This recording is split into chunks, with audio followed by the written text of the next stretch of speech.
చంద్రబాబు నాయుడు రాత్రి పగలు కష్టపడి మరి పవన్ కళ్యాణ్ గాని, చంద్రబాబు నాయుడు గారిని, మోడీ గారిని, మోడీ సపోర్ట్తో అందరం ఈ రాష్ట్రం మంచి పరిపాలన సాగుతుంది. మరి మొన్న తుఫాను కూడా మంచి రాత్రులు కూడా సచివాలయంలో కూర్చొని మరి ఉప ముఖ్యమంత్రి కానీ, ముఖ్యమంత్రి వర్యులు కానీ, చంద్రబాబు నాయుడు గారు కానీ కూర్చొని మరి పరిపాలన చాలా చక్కగా ఉందండి.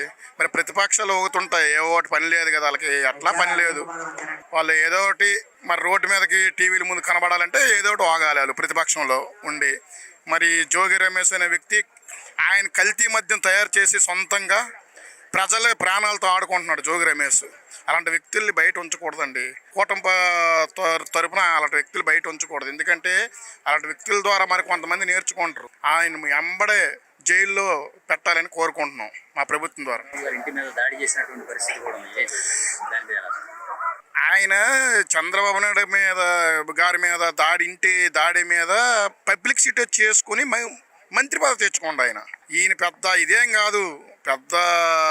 కాదు. ఆయన ఒక 5-6 సార్లు గెలిచే వ్యక్తి ఏం కాదు. ఒకసారి గెలిచాడు. ఆ గెలిచిన వ్యక్తి చంద్రబాబు నాయుడు ఇంటి మీద దాడి చేసి నాకు జగన్మోహన్ రెడ్డి, ఆ రోజు ముఖ్యమంత్రి జగన్మోహన్ రెడ్డి దగ్గర మంచి పేరు కొట్టి మంత్రి పదవి తీసుకోండు. అలాంటి వ్యక్తి ఏంది రౌడీజం, ఒక ముఖ్యమంత్రి మీద దాడి చేయడానికి అంటే జోగి రమేష్ అంతా ఈయన మళ్ళీ కనదొరగుల్లో ప్రమాణకం చేయొద్దు.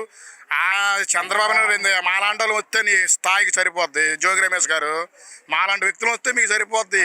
చంద్రబాబు నాయుడు నీ గురించి ప్రత్యేకించి దీపాలు ఆర్పడానికి దేవుళ్ళ గుడికి వస్తారా? ఏం మాట్లాడుతున్నారో ప్రతిపక్షంలో ఉండి మీకు మైండ్ బ్లాక్ అవుతుంది. ఒక్కొక్క మా పరిపాలన చూడలేక మీరు ఒక్కొక్కరు మైండ్ బ్లాక్లు అవుతున్నాయి. అన్నీ మేము నెరవేరుస్తున్నాం. సూపర్ 6 అంతా నెరవేరుస్తున్నాం. మేము కూటమి ద్వారా అంతా నెరవేరుస్తున్నాం. పరిపాలన కూడా చక్కగా ఉంది.